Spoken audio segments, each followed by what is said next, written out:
के हमको कुटिया ब्रिज बनानी,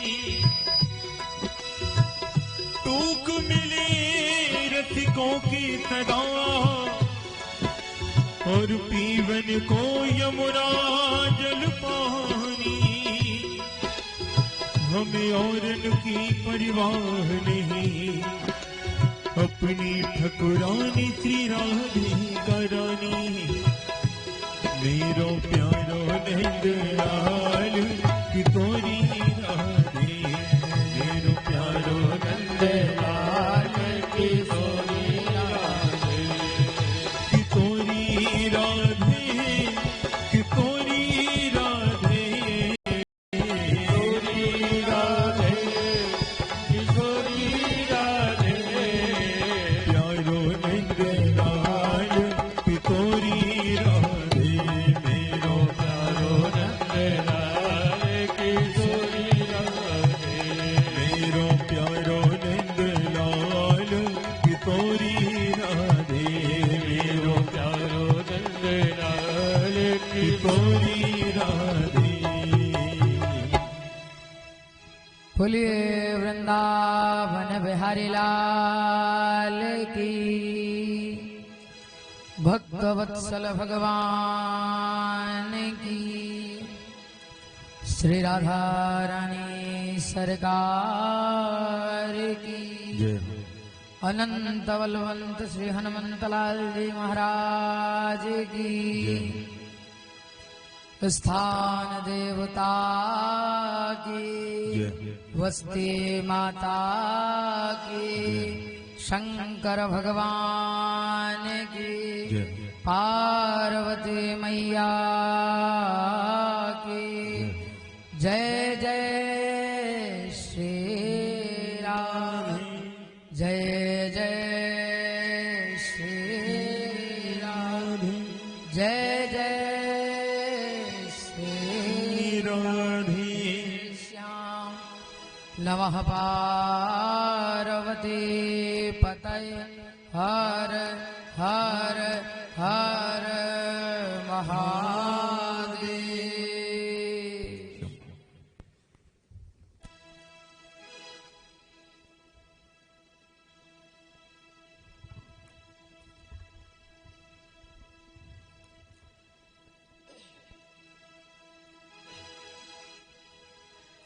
अनंत कोटि ब्रह्मांड नायक, जगत नियंता जगदीश्वर, अकारण करुणा वरुणालय, भक्तवांछा कल्पतरु, नंद नंदन यशोदा नंदन, ब्रजेंद्र नंदन, आनंद कंद भगवान श्री श्याम सुंदर की यह परम पवित्र परम कल्याणमयी बाल कृष्ण भगवान की प्रत्यक्ष वांगमयी मूर्ति श्रीमद् भागवत महापुराण, जिसका श्रवण दर्शन समस्त जीव समुदाय का पाप प्रमोचक है। आपके समक्ष उपस्थित संगीतज्ञ कलाकार वृंद, विद्वत ब्राह्मण वृंद, भगवान श्री बांके बिहारी की कृपा से आज यह सप्त दिवसीय अनुष्ठान श्रीमद् भागवत महापुराण, जिसका दिव्य और भव्य आयोजन कलश यात्रा के साथ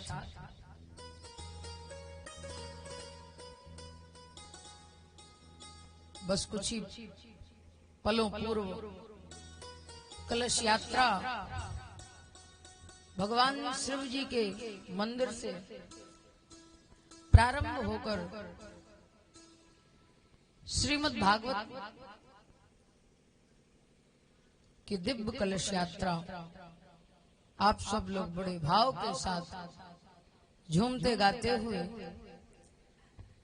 यहाँ पर भागवत जी को विराजमान किया है। देखिए, जब अनेक जन्मों के पुण्यों का उदय होता है तब हमें भगवान की भागवत कथा सुनने का अवसर मिलता है। अच्छा, यदि हमें भागवत जी की कथा का, यदि भगवान की कथा का, यदि भगवान के मंदिर का नित्य आश्रय मिले तो समझना चाहिए कहीं ना कहीं भगवान बांके बिहारी हम पर कृपा करना चाहते हैं। आज मिश्रा परिवार पर सुंदर बांके बिहारी की अति कृपा हुई है, जिससे श्री रामदर्श मिश्र जी आज परीक्षित की भूमिका पर विराजमान होकर श्रीमद् भागवत कथा का श्रवण रसपान कर रहे हैं। इनके सुकृत कर्मों की पूंजी आज एकत्रित हुई है, जिससे महाराज यह दिव्य भव्य ज्ञान यज्ञ का आयोजन नवीन गृह प्रवेश के अवसर पर आयोजित होने जा रहा है। यह बांके बिहारी जी की अति कृपा है, जिससे हमें भागवत कथा का दर्शन और श्रवण लाभ प्राप्त होगा। यदि भगवान की कृपा न हो तो हम कथा में विराजमान नहीं हो सकते।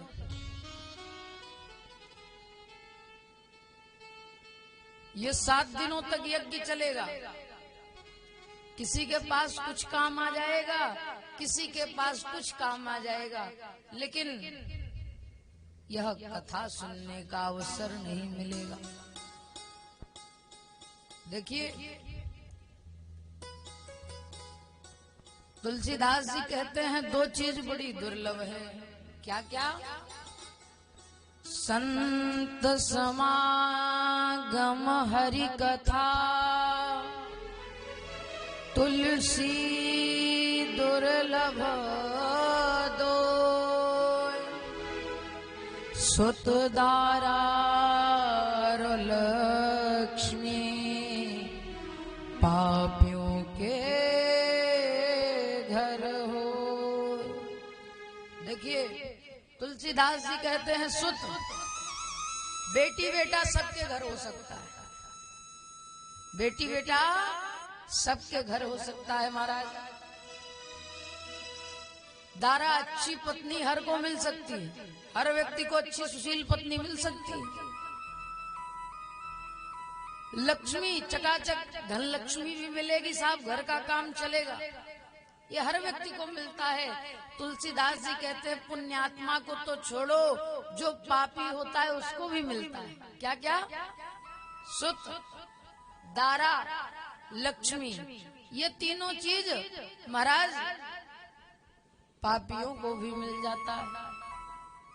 लेकिन संत समागम महाराज, भक्तों का समन्वय हो, भक्त जहाँ पर एकत्रित हो और भगवान की कथा हो, ठाकुर जी का नाम चिंतन हो और मेरे गोविंद की चर्चा हो, संतों का आगमन और भगवान की कथा, तुलसीदास जी कहते हैं ये बड़ा दुर्लभ है महाराज।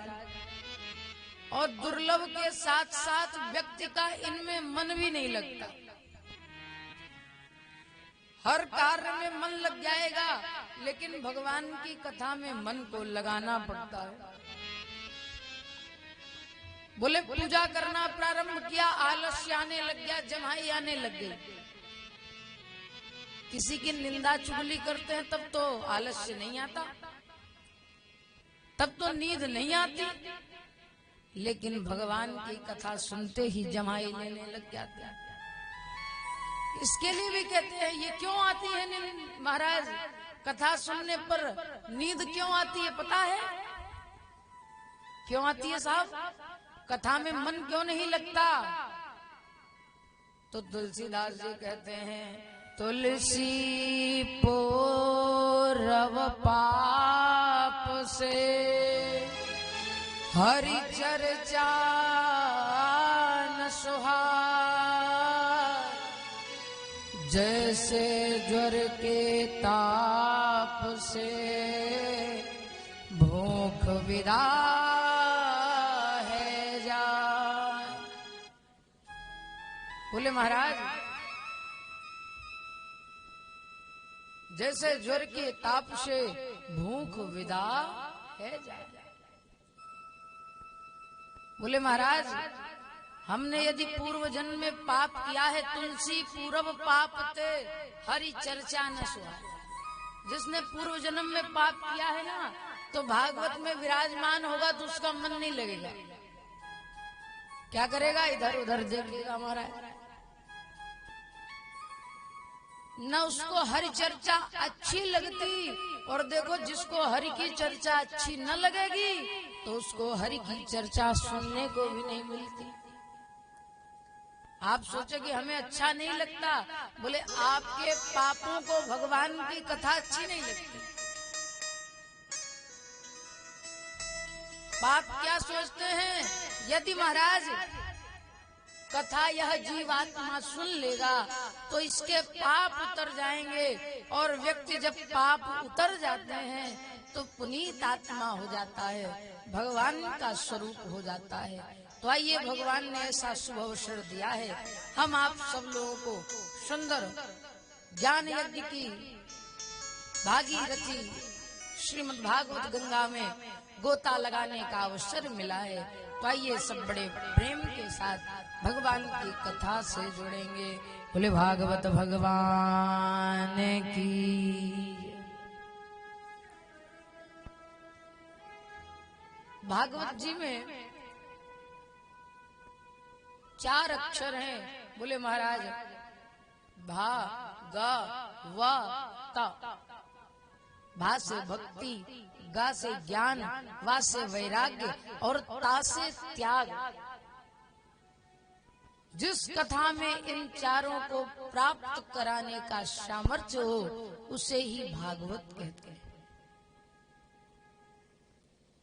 भा कहत ही पाप भाग जाते हैं। भा शब्द कहा, हमारे जो पाप है ना कोसों दूर भाग जाते हैं। संतों ने तो ये कहा पूरा भागवत मत कहिए, भाक्षर कहिए। भाकीर्तिवाचक शब्द है, भगवान सूचक शब्द है। भाग के कहते ही व्यक्ति के अनेक जन्मों के पाप जलकर स्वतः ही नष्ट हो जाते हैं। और एक संत सुनाते हैं, भाग कहते ही भाग खुल जाते हैं। जिनके भाग्य सोए हुए हों, यदि भगवान की कथा का आश्रय ले तो उनके भाग्य महाराज भाग्य के रास्ते खुल जाते हैं और उनके सब कार्य बनने लगते हैं। तो आज कथा का प्रथम दिवस है और इस प्रथम दिवस में महाराज महात्मा की चर्चा होती है। क्या है महात्मा? यदि कोई वस्तु है महाराज, उसके विषय में उसका गुण क्या है, उसका महत्व क्या है, इस बात की हमें ज्ञाप्ति हो, इस बात का हमें ज्ञान हो, तो हमें उस कथा को सुनने पर महाराज उसमें श्रद्धा उत्पन्न होती है। हमारे यहाँ तो हर विषय का महात्मा है। भागवत का महात्मा है।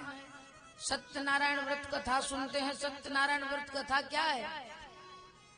बोले महाराज, ये जो सत्यनारायण व्रत कथा है ना, कथा तो उसमें क्या है, वो महात्मा है। कि राजा ने प्रसाद नहीं लिया, बीमार हो गया साहब, घोड़े रुक गए। देखिए, बिना महात्म के व्यक्ति की ग्रंथ के प्रति श्रद्धा उत्पन्न नहीं होती। तो महात्म क्या है? श्रद्धा उत्पन्न करने का साधन ही महात्मा है। और आज तो कलयुग का मानव बड़ा ही चालाक है साहब। बिना महत्व के, बिना अगर उसे लगता है कि कोई अच्छा हमें कुछ मिलेगा, तब ही व्यक्ति कार्य करता है। शास्त्र ऐसा कहते हैं, प्रयोजनम अनुदिश्य मंदोपि ना प्रवर्तये। अरे बिना कारण के तो मूर्ख भी कोई कार्य नहीं करता। तो महाराज भागवत कथा में जो भागवत जी का महत्व है, प्रथम दिवस की चर्चा में महात्मा की चर्चा की गई है। और यह भागवत की कथा ऐसी है महाराज, जो अनेक जन्मों से पापों तापों में जल रहा हो, कथा श्रवण करने पर उसके पाप ताप जल कर स्वतः ही नष्ट हो जाते हैं। अच्छा, ये भागवत कथा क्यों सुननी चाहिए? यही तो महात्मा है। कथा आखिर सुननी क्यों चाहिए? कथा सुनने का फल क्या है? अच्छा, हम लोग घर का कार्य करते हैं ना, खाना बनाते हैं। क्यों बनाते हैं? खाना नहीं बनाएंगे तो भूखे रह जाएंगे, ऐसा ही है ना। तो भोजन बनाते हैं तो प्रसाद पाते हैं, क्षुधा पूर्ति होती है महाराज। उसी तरह से यह भगवान की कथा है, यह आत्मा की पूर्ति करती है। जो आत्मा रंजन का विषय है भागवत कथा, जो आत्मा राम की स्थिति में बैठा हो, आत्मा में रमण करता हो, वह भागवत कथा सुनकर उसकी महाराज मनोवृत्तियों को, चित्तवृत्तियों को शांति की प्राप्ति होती है। द्वापर युग में महाराज जब कन्हैया जी इस धराधाम को छोड़कर जाने लगे, जब धराधाम को छोड़कर जाने लगे तो उद्धव जी महाराज पूछते हैं, प्रभु आप तो यहाँ से चले जाएंगे, जो आने वाला युग है कलयुग, जो कलयुग आने वाला है, तो उसमें भक्तों की रक्षा कैसे होगी? तो हमारे गोविंद कन्हैया कहते हैं, सुनिए, हर युग में तो मैं, ये जो शरीर है ना, इसके साथ वैकुंठ जाता था, लेकिन कलयुग में भक्तों की रक्षा के लिए जो यह मेरा शरीर है, इसको मैं इस धराधाम में ही छोड़कर जाऊंगा। तो कहाँ छोड़कर जाएंगे? तो भगवान कहते हैं, ये जो श्रीमद् भागवत महापुराण है ना, इसमें मैं प्रवेश करा जाऊंगा। तिरोधाय प्रवेष्टोऽयं श्रीमद्भागवतार्णवम्।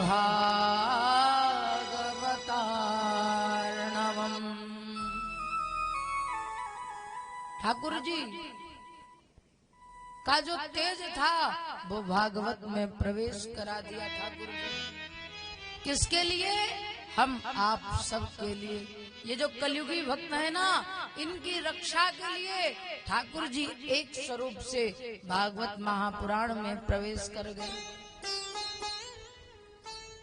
ये जो भागवत महापुराण कलश यात्रा के साथ आप लोग ये ग्रंथ लाए हैं, इसको कोई किताब न समझिएगा, कोई ग्रंथ न समझिएगा, कोई महाराज पोथी न समझिएगा।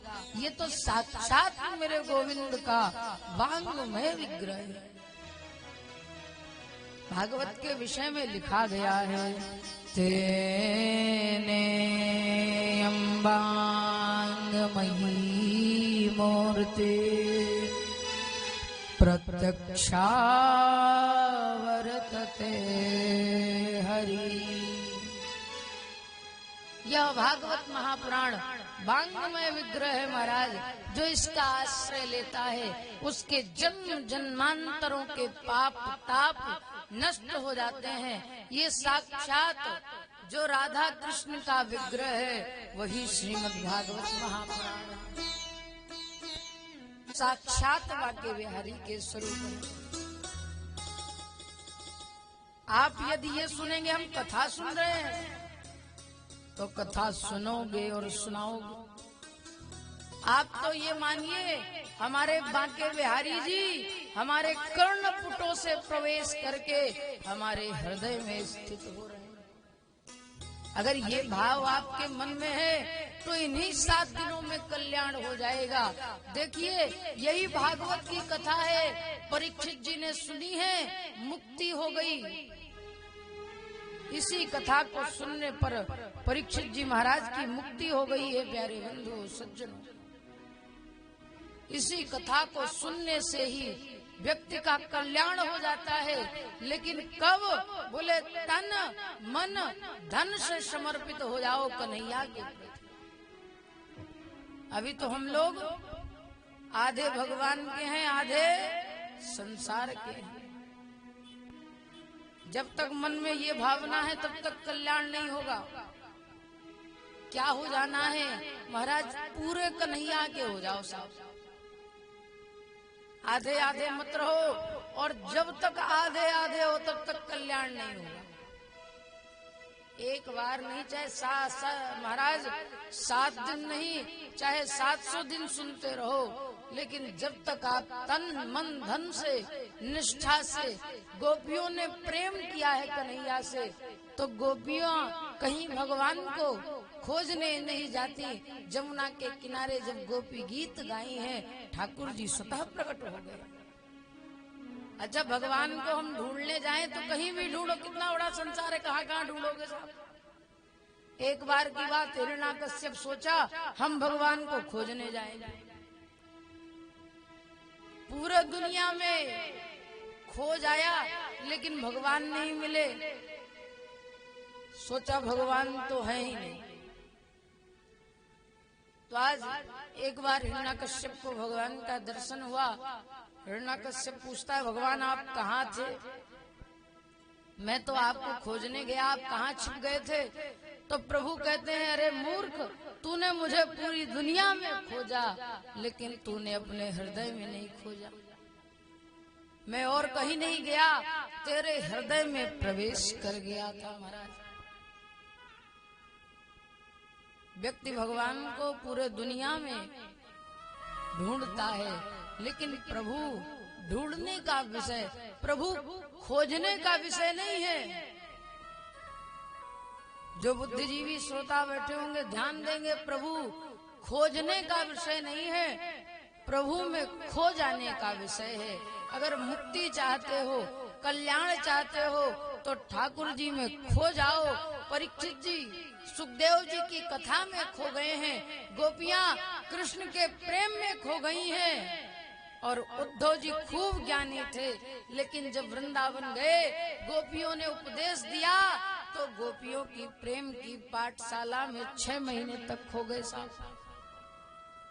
भगवान को यदि हम खोजना चाहें, कई बार लोग कहते हैं, महाराज हमने तो भगवान को देखा ही नहीं। तो किसी ने क्या बुद्धि को देखा है क्या? कहते हैं हम बड़े बुद्धिमान हैं, लेकिन बुद्धि दिखती है क्या? तो दिखती नहीं है तो माने न माने कि आप बुद्धिमान हो। हर वस्तु जिसको हम अनुभव कर लें तो निश्चित उससे उस वस्तु के आभास की प्रतीति होती है महाराज। आज गोपियों ने कृष्ण से प्रेम किया है, तब प्रभु तत्व, कृष्ण तत्व की प्राप्ति हुई है।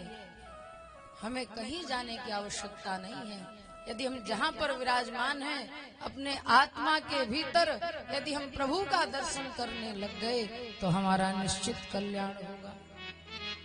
तो यह भागवत महापुराण है, जो इसके शरण में आता है उसकी निश्चित ही महाराज उसका कल्याण होता है।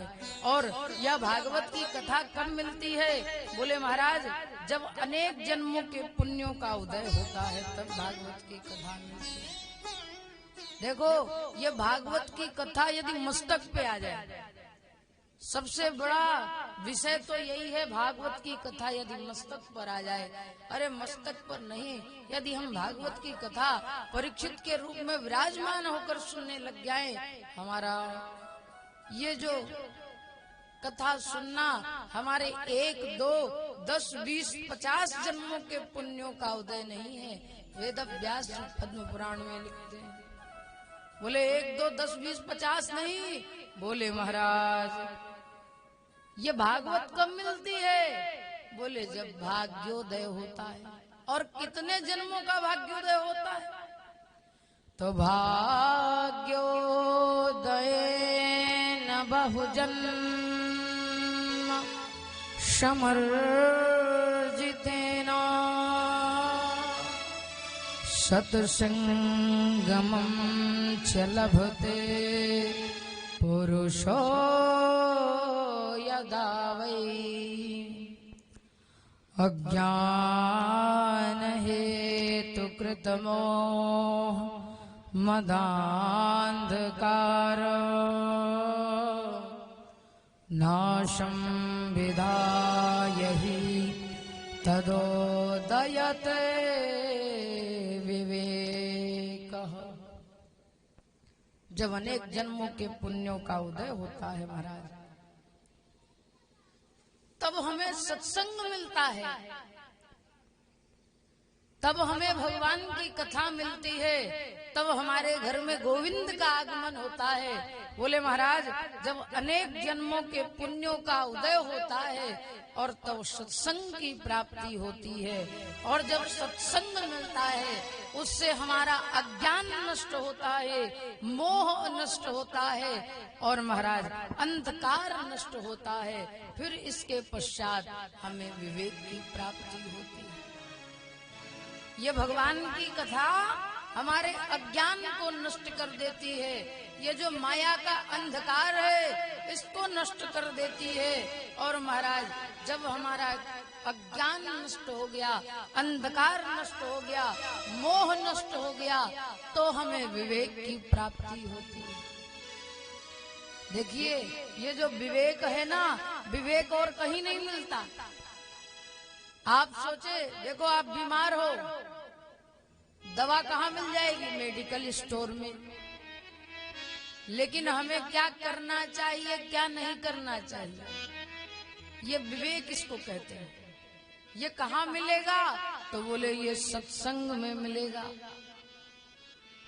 बिना सत्संग के विवेक की प्राप्ति नहीं होती। बाबा गोस्वामी तुलसीदास जी इसी बात को रामचरितमानस में वर्णित कर रहे हैं। बिनु सत्संग विवेक न होई, बिनु सत्संग न होई, बिनु सत्संग विवेक न होई, बिनु सत्संग विवेक न होई। राम कृपा बिना सुलभ न सोई, राम कृपा बिना सुलभ न सोई, राम कृपा बिना सुलभ न सोई, राम कृपा बिना सुलभ न सोई। बिनु सत्संग विवेक न होई, बिनु सत्संग विवेक न होई।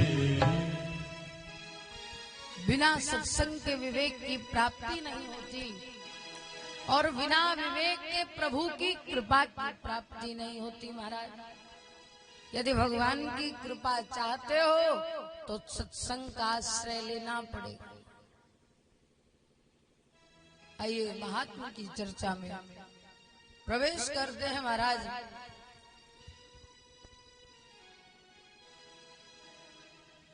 ये भगवान कृष्ण की चर्चा है, और देखिए जिसके विषय में हम सुनने जा रहे हैं उसके स्वरूप का ज्ञान होना चाहिए, उसके कार्य का ज्ञान होना चाहिए, उसके व्यवहार का ज्ञान होना चाहिए। आइए इसीलिए जो भगवान कृष्ण के स्वरूप है उसका बड़े भाव के साथ दर्शन करेंगे। ओम नमो भगवते वासुदेवाय सच्चिदानंद धरोपाय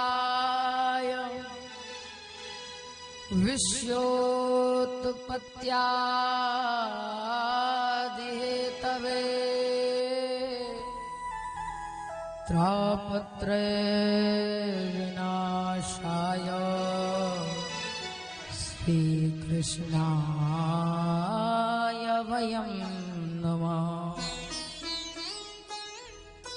श्रीकृष्णाय वयं नमः। बोले महाराज, ये भगवान का स्वरूप है, वो कैसा है? बोले सत चित आनंद, सत्य स्वरूप परमात्मा है। ठाकुर जी का स्वरूप कैसा है? सत्य का है। और महाराज सत्य स्वरूप परमात्मा ठाकुर जी का जो स्वरूप है सत्य शक्ति के रूप में महाराज विद्यमान है।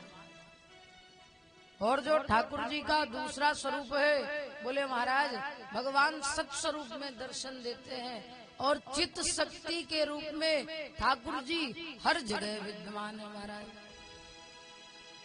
चित्त परमात्मा, चित्त यानी महाराज प्रकाश। हम यदि अंधेरे में बैठ जाएं तो हमें किसी वस्तु को देखने के लिए प्रकाश की आवश्यकता पड़ती है, लेकिन मेरे गोविंद स्वयं प्रकाश के स्वरूप हैं। ये किसी प्रकाश से प्रकाशित नहीं होते। ये तो जगत को प्रकाश देने वाले हैं। चित्त शक्ति के रूप में सबके भीतर विराजमान है। चित्त शक्ति के रूप में महाराज हर व्यक्ति के भीतर हमारे ठाकुर जी विराजमान हैं। और भगवान आनंद के स्वरूप हैं। आनंद स्वरूप परमात्मा ठाकुर जी कण कण में विराजमान है। बिना आनंद के महाराज प्रभु की प्राप्ति नहीं हो सकती। जब तक आप वास्तविकता में आनंद को नहीं समझेंगे तब तक आपका कल्याण नहीं होगा। वो आनंद तत्व परमात्मा। आजकल लोग कहते हैं अरे हमने भोजन किया, बड़ा आनंद आया साहब। अच्छा आनंद आ गया तो फिर क्यों भूख लग गई? फिर क्यों क्षुधा आई जब आनंद ही आ गया? अरे जिसको एक बार आनंद आ जाए तो वह संसार से निराला हो जाता है। जिसको भगवान के सच्चित आनंद की प्राप्ति हो जाए, सच्चिदानंद घन परमात्मा की प्राप्ति हो जाए, वह संसार से निराला हो जाता है। वह ठाकुर जी का परम अप्रिय भक्त हो जाता है। उसका निश्चित ही कल्याण होता है। मेरा सच्चित आनंद रूप कोई कोई जाने रे। तेरा सच्चित आनंद रूप कोई कोई जाने रे। तेरा सच्चित आनंद रूप कोई कोई जाने रे। तेरा सच्चित आनंद रूप कोई कोई जाने रे। वो कोई कोई जाने रे। ओ कोई कोई जाने रे। हो कोई कोई जाने रे। तेरा सच्चित आनंद रूप कोई कोई जाने रे। तेरा सच्चित आनंद रूप कोई कोई जाने रे।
जन्म मरण मेरे धर्म नहीं है, जन्म मरण मेरी धर्म नहीं है, धर्म नहीं है, धर्म नहीं है, धर्म नहीं है, धर्म नहीं है, पाप पुण्य मेरे कर्म नहीं है, पाप पुण्य मेरी कर्म नहीं है, अज निर्लेपी रूप कोई कोई जाने रे, मैं अज निर्लेपी रूप कोई कोई जाने रे, मेरा सत्य चित आनंद रूप कोई कोई जाने रे।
सूर्य चंद्र में तेज हमारा, सूर्य चंद्र में तेज हमारा, अग्नि में भी ओज हमारा, अग्नि में भी ओज हमारा, जो माला में सूत कोई कोई जाने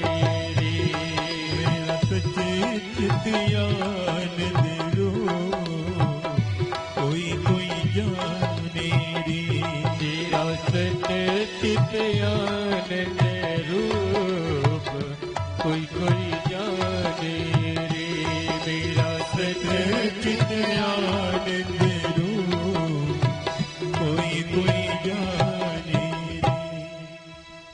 बोले भागवत भगवान की।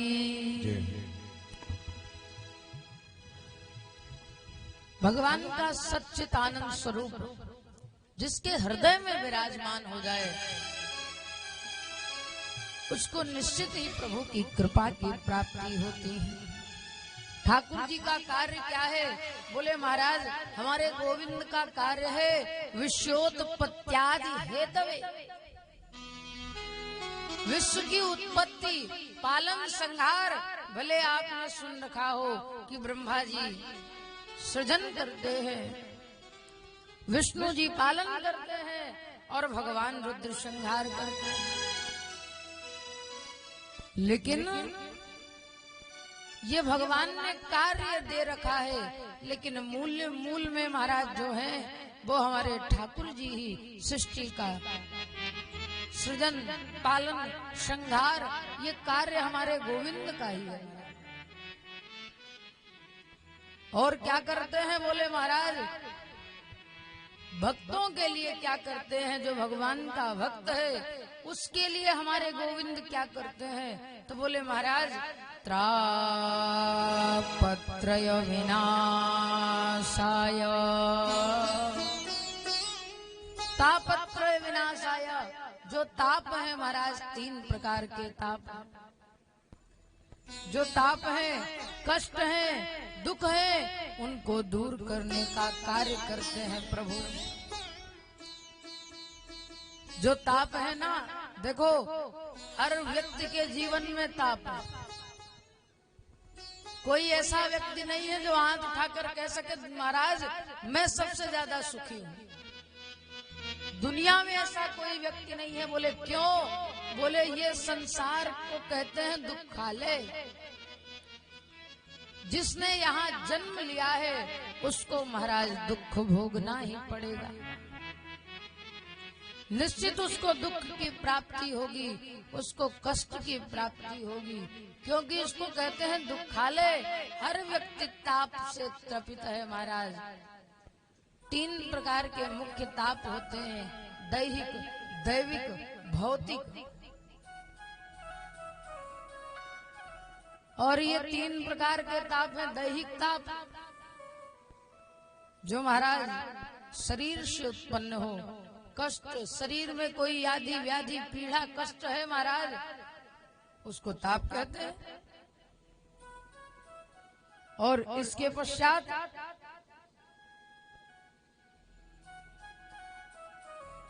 दैहिक ताप हो गया। दैविक ताप जो महाराज संसार के द्वारा हमें देवी देवताओं के माध्यम से कोई कष्ट मिले, आपदा इत्यादि, भूकंप, बाढ़, ये दैविक ताप। और भौतिक ताप ये जो संसार में दिखाई दे रहा है, इस माध्यम से यदि हमें कष्ट मिलता है, इसको भौतिक ताप कहते हैं। और ताप का तात्पर्य होता है दुख। और देखो संसार में हर व्यक्ति दुखी है। कोई किसी कारण से दुखी है, कोई किसी कारण से दुखी है।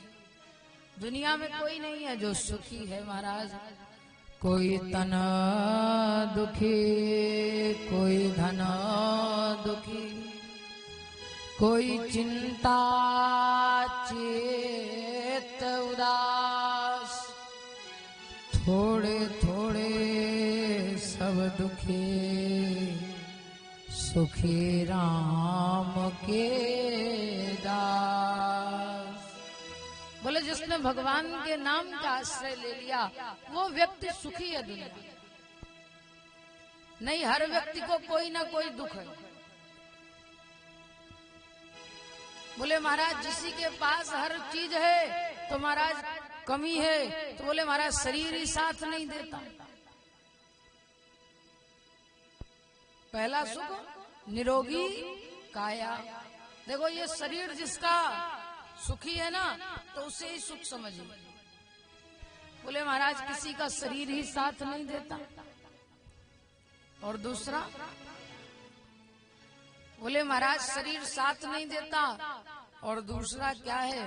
बोले जिसका शरीर साथ देता है उसका महाराज,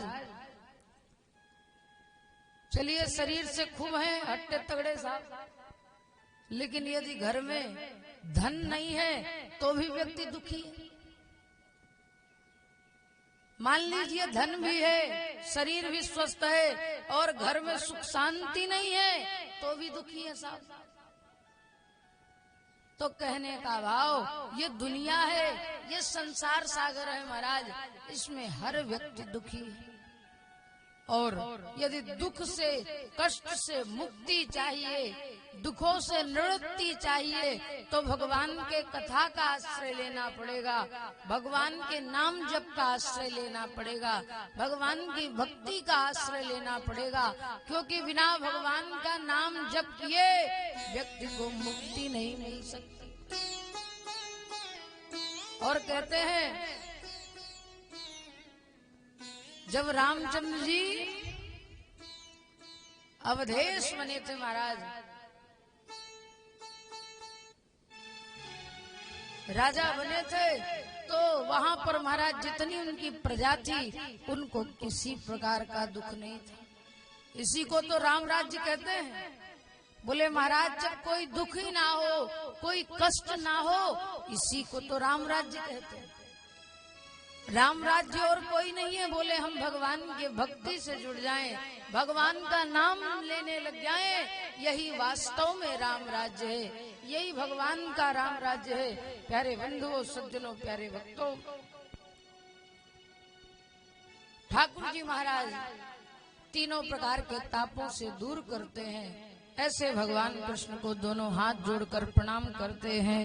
श्री कृष्णाय वयं नमः, बोले कृष्णचंद्र भगवान की। प्रथम श्लोक में भगवान कृष्ण की वंदना की गई है और महाराज द्वितीय श्लोक में जो कथा सुना रहे हैं, जो भगवान की कथा सुना रहे हैं, ऐसे महाराज श्री सुखदेव जी की बड़ी पावन वंदना की गई है। आइए श्रवण रसपान करें। यम ब्रह्मजन्तमनुपेतमपेतकृत्यम् द्वैपायनो विरह का जुहाव पुत्रेति तन्मयतया तर्वो विनेन्दु तम सर्वभूत हृदयं मुनिमानतो।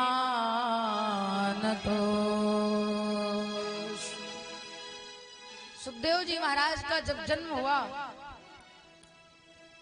कहते हैं 16 वर्ष तक सुखदेव जी महाराज अपनी माँ के गर्भ में रहे।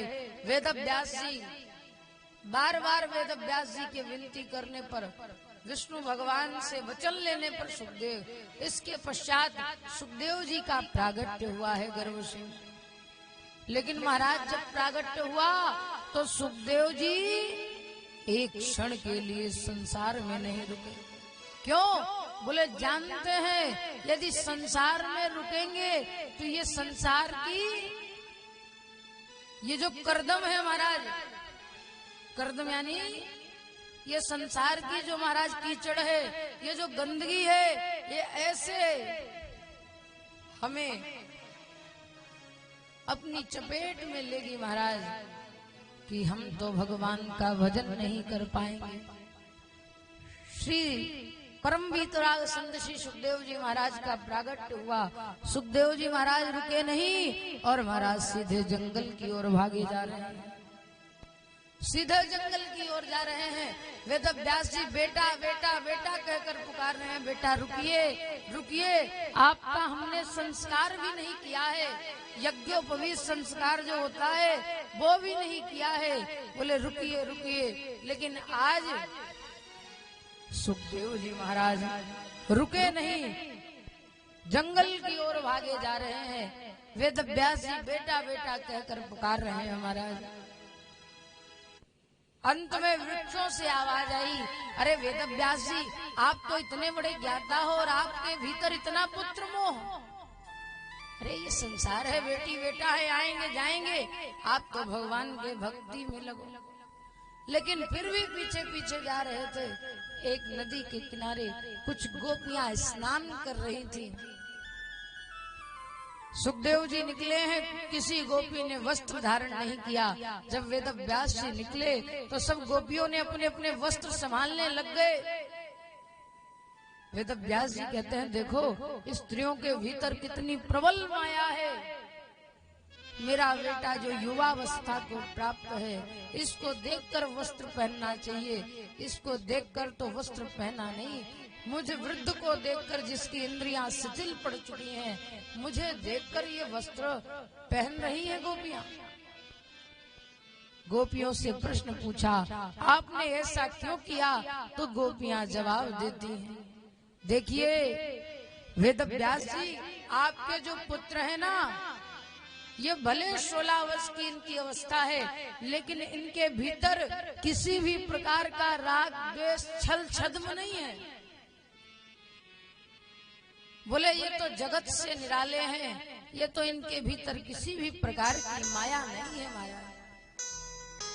और देखिए ये वस्त्र की, वेदव्यास जी वस्त्र की आवश्यकता उसे पड़ती है जिसके भीतर माया हो, जिसको ज्ञात है कौन स्त्री है कौन पुरुष है, उसके लिए वस्त्र की आवश्यकता है। लेकिन जिसको ज्ञात ही नहीं है, हर जगत के कण कण में परमात्मा को देखता है, उसके लिए क्या स्त्री, क्या पुरुष, क्या पर्दा, क्या वस्त्र, क्या अवस्त्र, क्या निर्वस्त्र। बोले इसलिए हमने सुखदेव जी को देखकर वस्त्र धारण नहीं किया। लेकिन वेदव्यास जी आप सब जानते हो कौन बेटी है कौन बेटा है, आप भी परिवार नाती पोता रोता धोता के चक्कर में फंसे हो, इसलिए आपके लिए मैंने वस्त्र धारण किए। अंत में गोपियों का ज्ञान सुखदेव जी के विरह का ज्ञान महाराज फीका पड़ गया। गोपियों का ज्ञान जो था वेदव्यास जी के हृदय में बसा है। सुखदेव जी जंगल की ओर गए हैं, वेदव्यास जी लौट कर आए हैं। सुखदेव जी भगवान का भजन करते हैं महाराज बड़े प्रेम भाव के साथ। सुखदेव जी महाराज भगवान में ठाकुर जी की भक्ति का आश्रय लेते हैं, भगवान का भजन करते हैं। ऐसे परम भागवत श्री सुखदेव जी महाराज का वर्णन किया गया है। बोले वंदना की गई है, बोले श्री सुखदेव जी महाराज की। नैमिष की चर्चा की गई है महाराज। नैमिषारण्य में 88,000 ऋषि महात्मा सूर्य जी को गद्दी पर विराजमान किए हैं महाराज, और उनसे सुंदर प्रश्न पूछते हैं। नैमिषे सोतमासीनम अविवाद्य महामतिम कथामृतरसास्वाद कुशलः शौनको ब्रवीत्। नैमिषारण्य की पावन भूमि है, जहाँ पर महाराज 88,000 ऋषि महात्मा ब्रह्मा जी के पास गए, बोले यज्ञ करना है। ब्रह्मा जी ने एक मनोमय चक्र भेजा है, एक अरण्य में जाकर गिरा जिसका नाम नैमिषारण्य पड़ा है। और नैमिषारण्य की पावन भूमि जहाँ पर 88,000 ऋषि महात्मा यज्ञ करते हैं, और यज्ञ करने के पश्चात सोचते हैं कोई ज्ञान का साधन मिले जिससे हमारी मुक्ति हो।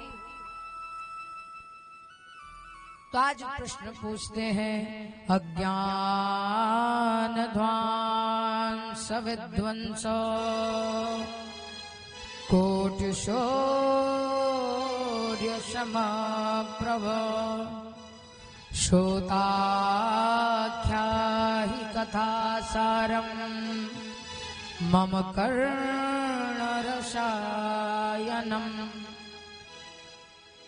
सूत जी महाराज आप मुझे ऐसा कथा का सार सुनाइए, वेदों का सार सुनाइए, पुराणों का सार सुनाइए, उपनिषदों का सार सुनाइए, जिससे हमें मुक्ति मिल जाए और हमारे कर्णों को प्रिय लगे और हमारा कल्याण हो महाराज। ऐसा कोई हमें ग्रंथ सुनाइए। सूत जी महाराज कहते हैं सुनिए।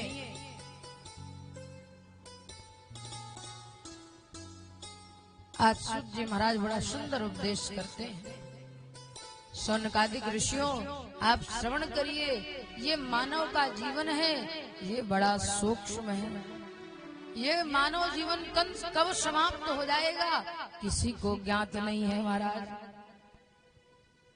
ये मानव जीवन ऐसा है, बोले महाराज काल व्याल मुखग्रासो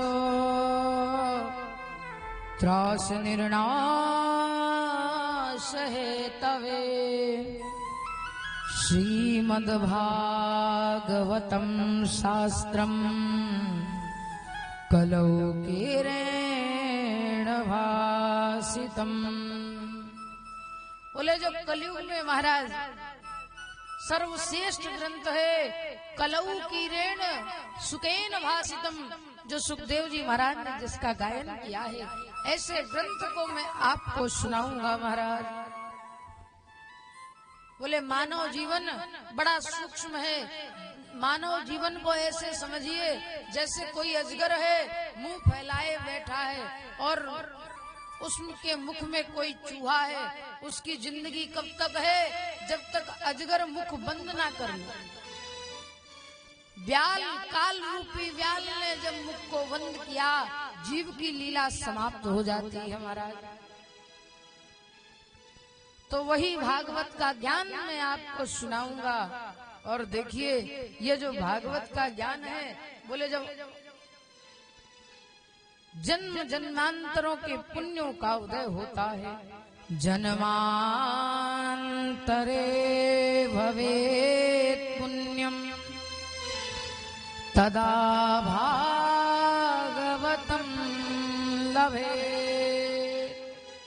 जब अनेक जन्म जन्मांतरों के पुण्यों का उदय होता है तब भागवत कथा सुनने का अवसर मिलता है, तब भागवत भक्ति हृदय में उत्पन्न होती है, तब संत गुरु के प्रति प्रेम उत्पन्न होता है। प्यारे बंधुओं, सज्जनों, प्यारे भक्तों, जब सुखदेव जी महाराज परीक्षित जी को भागवत का ज्ञान सिखा रहे थे, मुक्ति का मार्ग दिखा रहे थे, तो देखिए देवता लोग जरूर बाधा उत्पन्न करते हैं।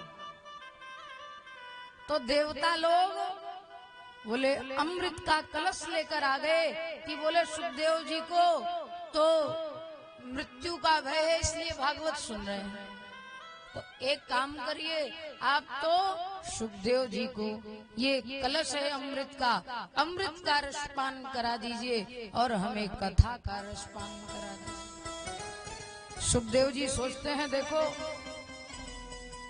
ये देवता लोग स्वकार्य कुशल सुरा, ये अपनी बात बनाना चाहते हैं, इसलिए हमसे कथा मांग रहे हैं, ये तो विनिमय करने आए हैं। सुखदेव जी ने देवताओं का भाव भक्त नहीं अभक्त की भावना से विराजमान हुए थे, इसलिए आज देवताओं को डांट लगाई है और फटकार लगाकर वहां से हटा दिया। बोले आप लोग एवं विनिमय जाते सुधा राजा प्रपीयताम, आप लोग विनिमय करके आए हैं। और कैसा विनिमय? बोले कोई कांच का टुकड़ा देकर आपसे बहुमूल्य मणि ले जाए। ये भागवत का ये जो ग्रंथ है ये बहुमूल्य पारस मणि है महाराज, इसका जो स्पर्श करता है पारस परस कुधातु सुहाए। व्यक्ति कितना भी पतितात्मा हो, मलिन आत्मा हो, लेकिन भागवत कथा का स्पर्श कर ले, भगवान की कथा सुन ले, तो वह स्वर्ण की तरह उज्जवल हो जाता है, भगवान के स्वरूप में परिणित हो जाता है। देखिए, जो भगवान की कथा सुनता है या सुनाता है, दोनों प्रभु के स्वरूप में विराजमान हो जाते हैं महाराज। देवताओं को डांट कर भगाया है, अंत में ब्रह्मा जी ने भागवत ग्रंथ को तोला है। भागवत का ग्रंथ सभी शास्त्र पुराणों से महाराज ये भागवत का भार धरातल पर आ गया। बोले यह ग्रंथ तो कलयुगी जीवों के उद्धार का साधन होगा। सोनकादिक ऋषि पूछते हैं, सबसे पहले भागवत महापुराण किसने सुनी? बोले महाराज सबसे पहले श्रीमद् भागवत महापुराण। एक बार की बात, बद्रीनाथ क्षेत्र में नारद जी का मिलन महाराज सनत कुमारों से हुआ है। एकदा ही विशालायां चत्वारः ऋषयो मला सत्संगार्थं क्षमायाता ददिस्तत्र नारदः। एक बार बद्रीनाथ क्षेत्र में महाराज शनकादिकों का मिलन हुआ है। सनकादिकों का जीवन है कथाईक मात्र जीवनम, वो तो कथा सुनते हैं, कथा के प्रति श्रद्धा रखते हैं और कथा सुनने की चेष्टा रखते हैं। उनके जीवन में कथा के अलावा कुछ नहीं है। सनकादिकों से मुलाकात हुई, सनकादिक कहने लगे, अरे नारद जी का मुखमंडल चिंतित था। सनकादिक कहते हैं, अरे नारद जी आप कहाँ से आ रहे हैं? इतने जल्दी जल्दी कहाँ को जा रहे हैं? आपका मुखमंडल चिंतित है। अरे संत तो चिंता नहीं करता, संत तो ठाकुर जी का चिंतन करता है। आप चिंता कर रहे हो, चिंता का कारण क्या है सुनाइए। कथम ब्रह्मणदेन मुखा कुतश्चिन्तातुरो भवान् त्वरितं गम्यते कुत्र कुत्रस्यागमनं तव। अरे नारद जी आप कहाँ से आ रहे हो, कहाँ को जा रहे हो? आपके आने का कारण बताइए। तो नारद जी कहते हैं एक बार की बात, मैं धर्म देखने गया कि कहाँ कहाँ धर्म होता है, कौन कौन धर्म के प्रति आस्था निष्ठा रखता है महाराज। तो मैं गया, पूरे दुनिया में गया। कहाँ कहाँ गया? हरिक्षेत्रम कुरुक्षेत्रम श्रीरंगम से दुबंधनम एवमादिषु तीर्थेषु भ्रममाणैतस्तथा। हरिक्षेत्र गया, हरिद्वार गया। बोले महाराज हर जगह गया, लेकिन कहीं पर मुझे शांति नहीं मिली। पुष्कर गया, प्रयाग गया, रामेश्वर गया, लेकिन कहीं पर मुझे भक्ति नहीं दिखी। तो क्या है? बोले महाराज कहीं पर मुझे सत्य नहीं दिखा। सत्य नहीं दिखा मतलब ठाकुर जी का ही दर्शन नहीं हुआ। आपको भी सुनाया ना, सत्य ही परमात्मा का स्वरूप है। सत्यम नास्ति तपः शौचम दया दानम न विद्यते उदरम भरिणो जीवा वराकाकूटवासिणम्। कहीं पर कोई सत्य नहीं है, कहीं पर धर्म नहीं है, कहीं पर तप नहीं है महाराज।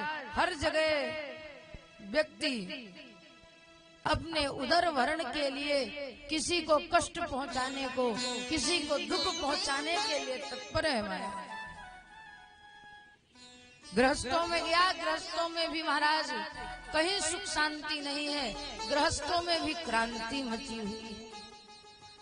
जो नई नई बहुएं आती है महाराज, उनका घर में चला हुआ है। तरुणी प्रभुता गे श्याल को बुद्धिदायक। घर में कोई बड़े बुजुर्ग है महाराज, उनसे कोई सलाह नहीं ली जाती। कन्याओं का विक्रय होता है, जिससे दंपतियों में कलेश होता है। मैं हर जगह गया, कहीं पर मुझे धर्म नहीं दिखा, कहीं पर शांति नहीं दिखी। तो मैं सोचा जहाँ वृंदावन में भगवान का धाम है, वहाँ पर शांति मिल सकती है। यमुनाम तटमापन्नो यत्र लीला हरेर भूत। जहाँ पर ठाकुर जी ने लीला करी है, उस जगह जाकर मैं दर्शन तो करूं, जरूर उस जगह शांति मिलेगी। लेकिन वहाँ जाकर देखा तो शांति तो छोड़ो, क्रांति मच गई। क्या क्रांति मची? बोले महाराज ऐसी क्रांति मची कि एक किशोरी युवती है महाराज, उसके गोद में दो वृद्ध पुरुष लेटे हैं। नारद जी ने सोचा पहले पूछूं क्या बात है, कौन है। लेकिन नारद जी सोचते हैं स्त्रियों का कोई भरोसा नहीं है, कब रोने लग जाए, कब हंसने लग जाए। अरे हम बाबा जी आदमी, शांति से किनारे से निकल लो महाराज, उसी में कल्याण है। नारद जी निकलने लगे तो वह देवी आवाहन करती है नारद जी का।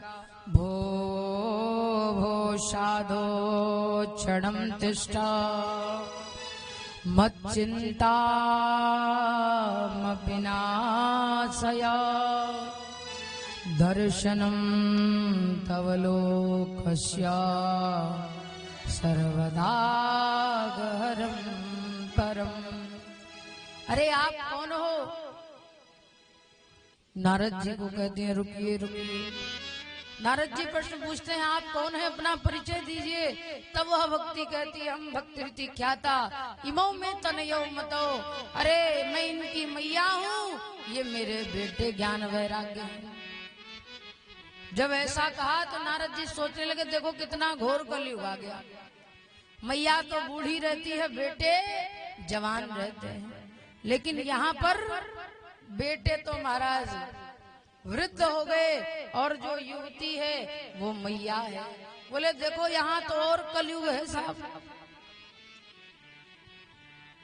और वह कन्या कहती है जो मुझे घेर कर जिन ये जो मेरी सहेलियां बैठी है, गंगा इत्यादि नदियां हैं महाराज, मैं द्रविड़ देश में उत्पन्न हुई, मेरा लालन पालन कर्नाटक में हुआ।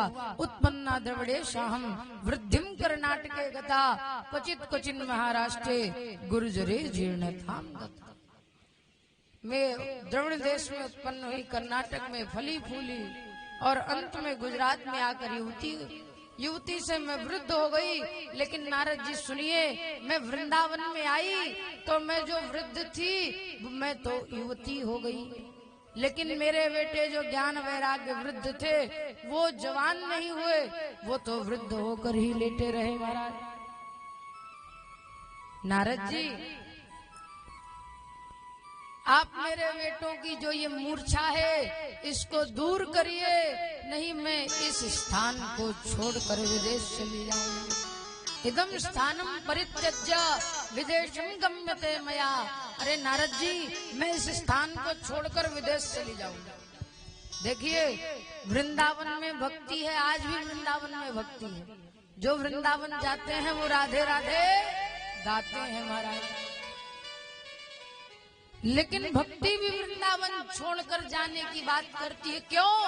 ज्ञान वैराग्य वृद्ध हो गए हैं, हमारे भीतर भक्ति है, लेकिन यदि ज्ञान वैराग्य नहीं है तो महाराज वो भक्ति किसी काम की नहीं है। जो ज्ञान वैराग्य वृद्ध है उनको युवा कौन करता है? बोले भगवान की कथा। आज नारद जी उपाय करते हैं। नारद जी ने महाराज स्वयं ब्रह्मा जी के पुत्र नारद, उन्होंने उपाय किया, गीता पाठ सुनाया है। गीता पाठैर मुहुर्मुहु, गीता पाठ सुनाया महाराज, लेकिन जो मूर्छा थी वो दूर नहीं हुई। आज गीता पाठ सुना दिया, वेद शास्त्र सुना दिए, लेकिन उनकी थोड़ी देर तक चेतना आती है, फिर वृद्ध होकर गिर पड़ते हैं। अंत में महाराज आकाशवाणी हुई, सत्कर्म करिए। यदि आप सत्कर्म करेंगे तो महाराज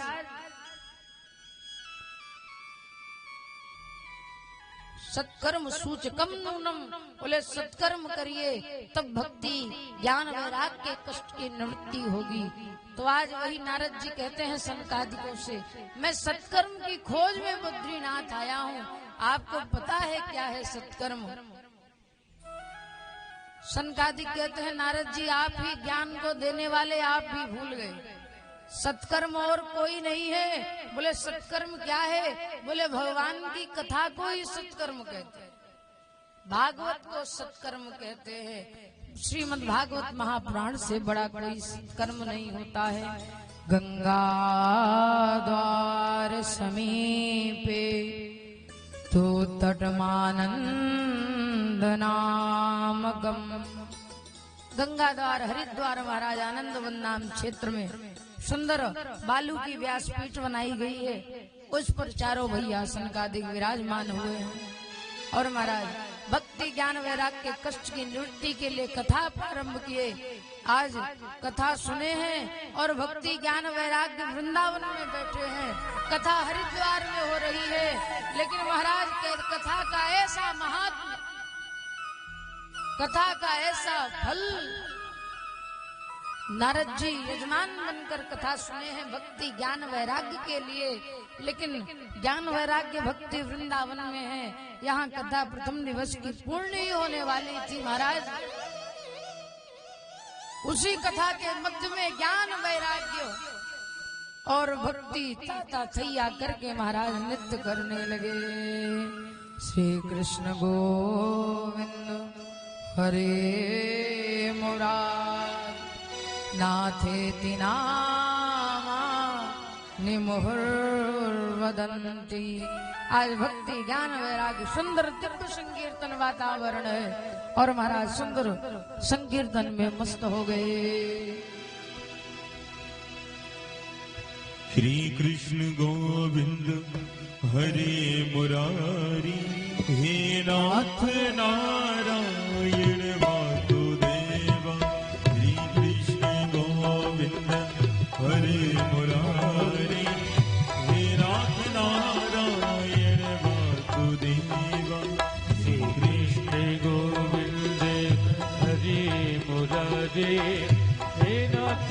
नारायण वासुदेवा। हे नाथ नारायण वासुदेवा, हे नाथ श्री कृष्ण गोविंद हरे मुरारी, हे नाथ नारायण वासुदेवा। श्री कृष्ण गोविंद हरे मुरारे, हे नाथ नारायण वासुदेवा।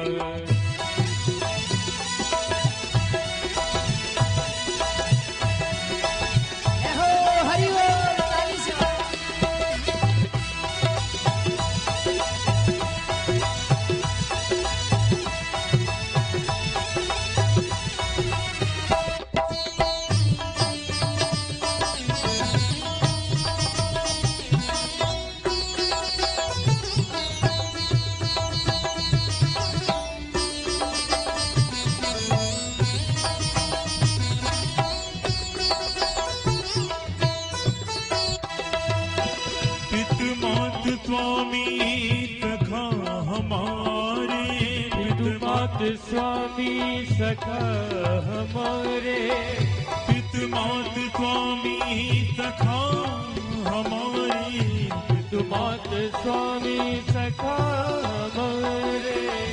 हे नाथ नारायण वासुदेवा, हे नाथ नारायण वासुदेवा। श्री कृष्ण गोविंद हरे मुरारी, हे नाथ नारायण वासुदेवा।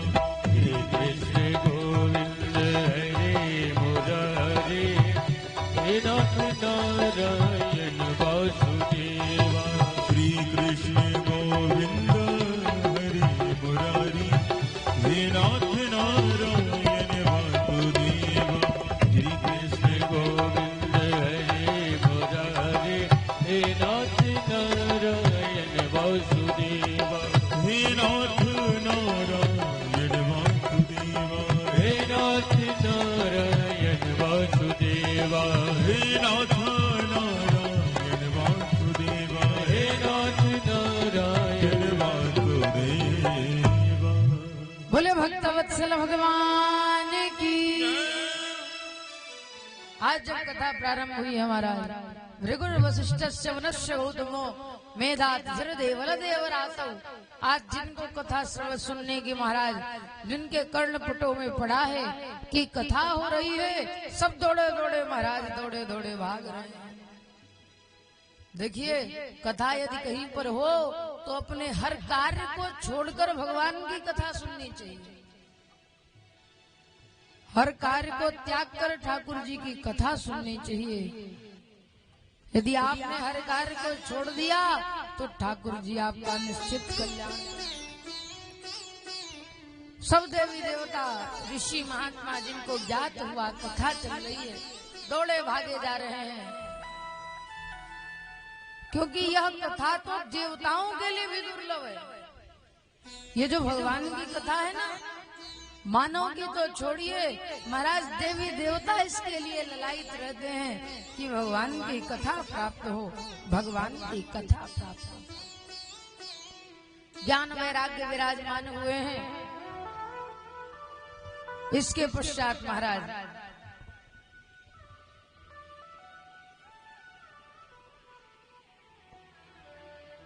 नारद जी शनकादिकों से प्रश्न पूछते हैं, अरे आपने सुनाया है, मैंने देखा भी प्रत्यक्ष कि भागवत की कथा शुरू हुई, जिससे महाराज जब भागवत की कथा शुरू हुई ज्ञान वैराग्य जो मूर्छित थे उनको मुक्ति मिल गई।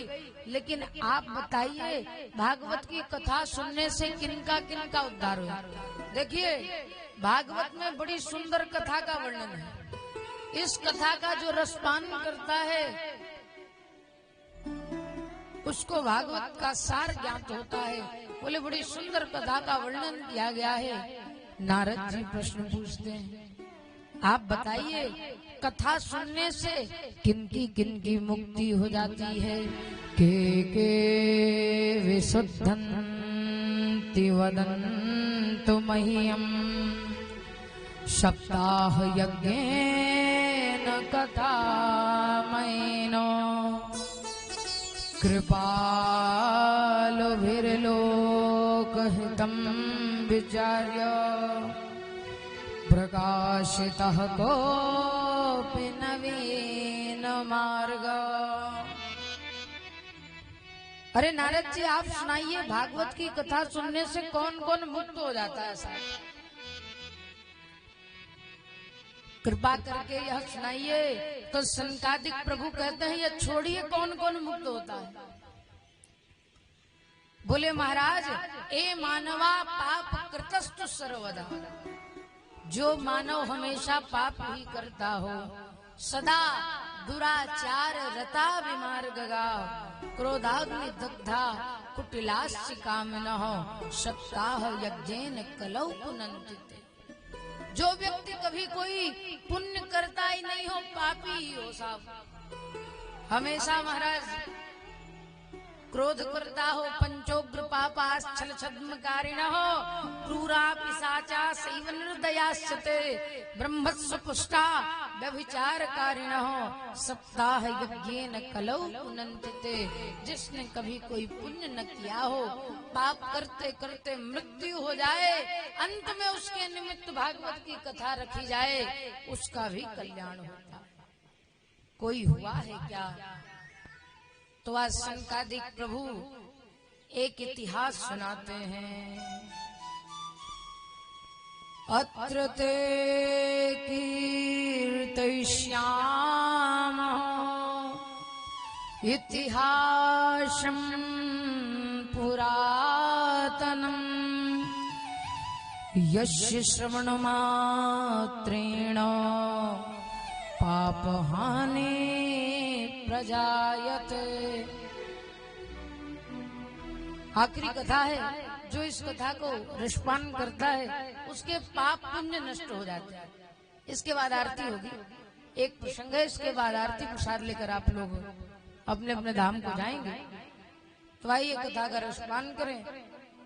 सनकादिक कहते हैं, तुंगभद्रा तटे पूर्वम भूत पत्तनम उत्तमम।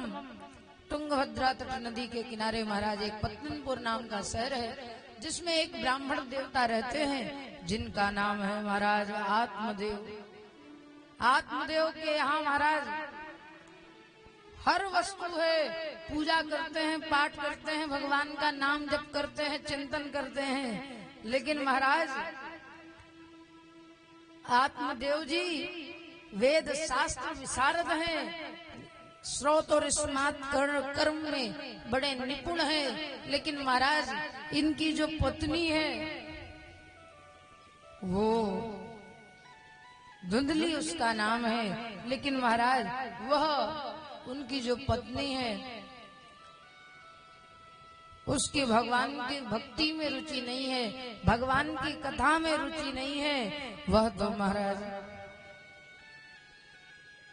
बुरे कर्म में लीन रहती है। हमारे आत्मदेव जी पूजा पाठ करते हैं, भगवान का नाम जप करते हैं, लेकिन उनको उनकी पत्नी का मन भगवान के भक्ति में नहीं लगता।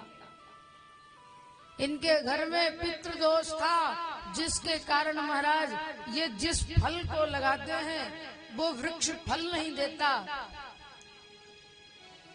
घर में कोई वृक्ष लगाते हैं, फल नहीं देता। गाय रखते हैं, बछड़ा नहीं देती महाराज। घर में तुलसी का पेड़ लगाते हैं, तुलसी का पेड़ सूख जाता है। क्यों? घर में पितृ दोष था, पूर्वजों का जो महाराज भार था वो माथे पे चढ़ रहा था, इसलिए उनके यहाँ कोई पुत्र उत्पन्न नहीं हुआ। जब पुत्र उत्पन्न नहीं हुआ तो वो सोचने लगे कि ये मानव का जीवन मिला है, अगर गृहस्थी में हम हैं, बेटी बेटा नहीं है, तो क्या करें, ये जीवन व्यर्थ है महाराज। तो उन्होंने सोचा इस जीवन को छोड़कर मैं जाऊंगा जंगल में जल पीने के बहाने वहीं डूबकर प्राण त्याग दूंगा। महाराज एक दिन दुखी होकर एकदा साधु जो दुखाद गृहं त्यक्त्वा वनं गतः मध्याह्ने तृषितो जात तडागं समुपेयवान्। महाराज जल पीने के लिए गए हैं दोपहर में और उन्होंने सोचा इसी जल में डूब कर मैं महाराज अपनी आत्महत्या कर लूं। जब मन में ऐसा आया महाराज, जो ही जल में डूबने वाले थे उन्हें एक संत जी का दर्शन हुआ। देखिए जीवन में कोई यदि कष्ट में रहता है ना तो उसको भगवान के भक्त का मिलन जरूर होता है साहब। संत जी का दर्शन हुआ और संत जी ब्राह्मण देवता से पूछने लगे, कथम रोदिसी विप्रतम कात चिंतावलीयसी वदतुम सत्वरम मह्यम स्वस्य दुःखस्य कारणम। अरे ब्राह्मण देवता, आप क्यों रो रहे हैं और इस जल में क्यों डूबकर प्राण हत्या करना चाहते हैं? अपना क्या कारण है? आप सुनाइए, आप अपने दुख का कारण सुनाइए। आज पंडित जी कहते हैं देखिए कारण तब सुनिए जब कारण आप उस कारण को दूर कर सके। मैं सुना तो दूंगा लेकिन यदि मेरा दुख दूर कर सको तो सुनाओ। बोले संत हूँ, कोई ना कोई उपाय बताऊंगा, आप बताइए जीवन में क्या कष्ट है। आज ब्राह्मण देवता कहते हैं महाराज मैं क्या सुनाऊं, दुखम पूर्व पापेन संचितम, मेरे पूर्व जन्मों के पाप एकत्रित हुए जिससे मेरे घर में कोई बेटी बेटा नहीं है। और आपको तो पता है प्रभु, दिग्जीवितम प्रजाहीनम दिग्गृहम जा प्रजा बिना दिग्धनम चानपत्यस्य दिक्कुलम संतति बिना। अरे उस गृहस्थी को धिक्कार है जिसमें बेटी बेटा न हो।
की तरह।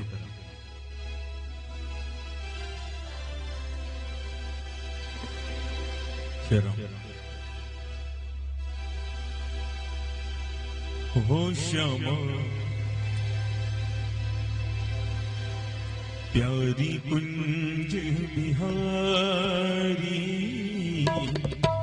श्री हरिदास दुलारी। हो श्यामा प्यारी कुंज बिहारी, जय जय श्री हरिदास दुलारी। हो श्यामा प्यारी कुंज बिहारी, जय जय श्री हरिदास दुलारी। तेरी लीला है जग में निराली। हो तेरी लीला है जग से निराली। हो श्यामा प्यारी कुंज बिहारी, श्री हरिदास दुलारी। हो श्यामा प्यारी कुंज बिहारी, जय जय श्री हरिदास दुलारी।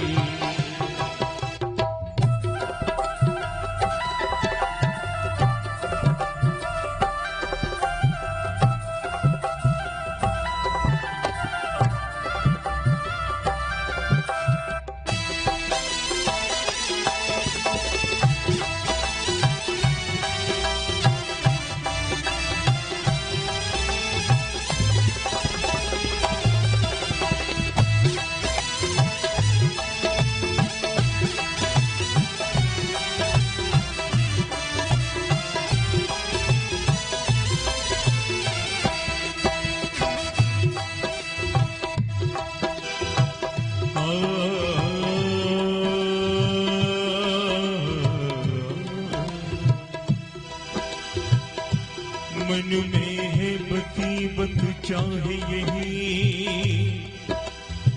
प्रिय नाम तुम्हारा उचारा करूं। भर की दृगपात में प्रेम का जल, पद पंकज नाथ पखारा करूं। बन प्रेम पुजारी तुम्हारा प्रभु, नित्य आरती भव्य उतारा करूं। बिठला के तुम्हें मन मंदिर में, मनमोहन रूप निहारा करूं।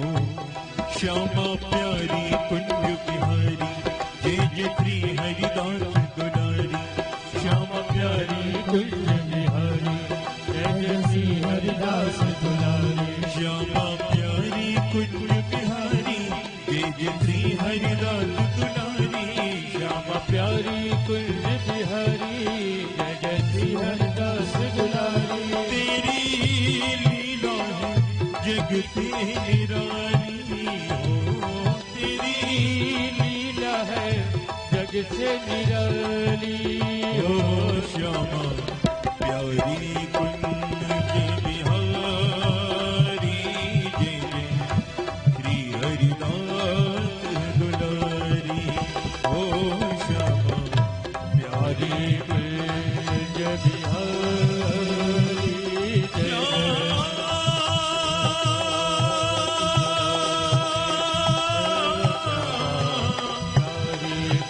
मेरे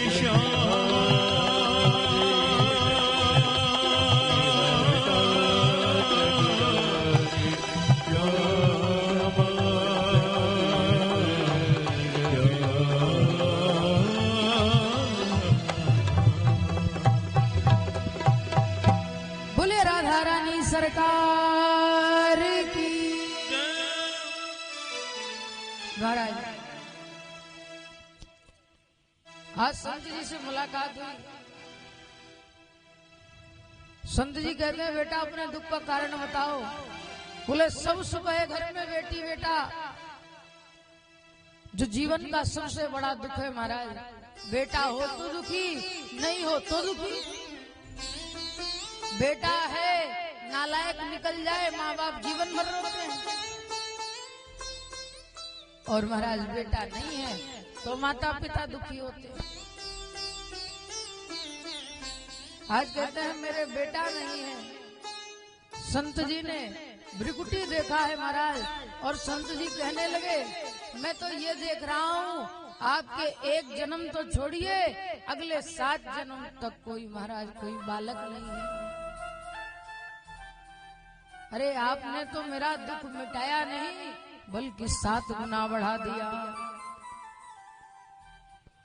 अरे मैं आपके सामने ही मृत्यु को प्राप्त होऊंगा, और महाराज आपको ब्रह्म हत्या लगेगी। संत जी ने सोचा अरे जीवन में बहुत बड़ा संकट हो गया, अब क्या करें। तो महाराज आज उन्होंने पहले समझाया और खूब समझाया, समझा कर थक गए। जब नहीं माने तो महाराज कहने लगे आपकी जो इच्छा हो करो,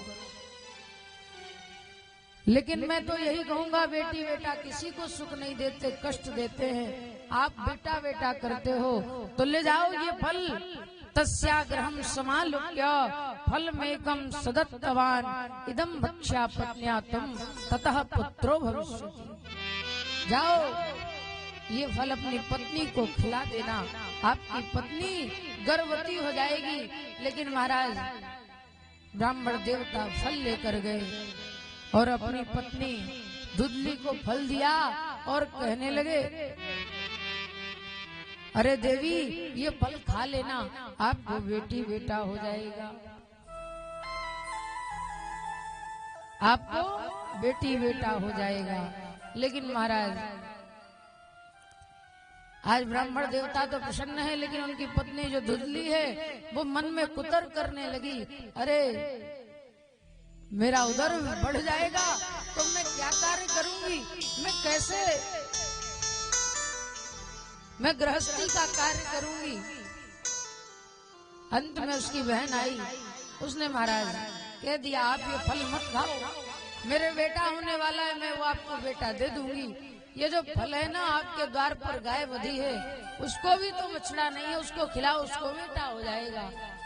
महाराज योजना के द्वारा आज इनको बहन के यहाँ बेटे का जन्म हुआ, रातों रात बेटा पहुंचा दी ब्राह्मण देवता के यहाँ। और महाराज ब्राह्मण देवता बड़े खुश हुए, बेटा पाकर ब्राह्मण देवता बड़े प्रसन्न हुए महाराज। और 3 महीने पश्चात जो फल संत का प्रसाद गाय को खिलाया था, उसके गर्भ से भी महाराज सुंदर बालक का जन्म हुआ। कान गौ की तरह थे महाराज, इसलिए नामकरण किया गया गौकर्ण। कान गौ की तरह है इसलिए गोकर्ण नाम रखा गया। गांव वाले कहने लगे देखो आत्मदेव का कितना भाग्य जागा है, कहाँ उसके घर में बेटा नहीं था और आज उसके गाय जो पशु हैं उनके यहाँ भी बेटा होने लगे। सुंदर महाराज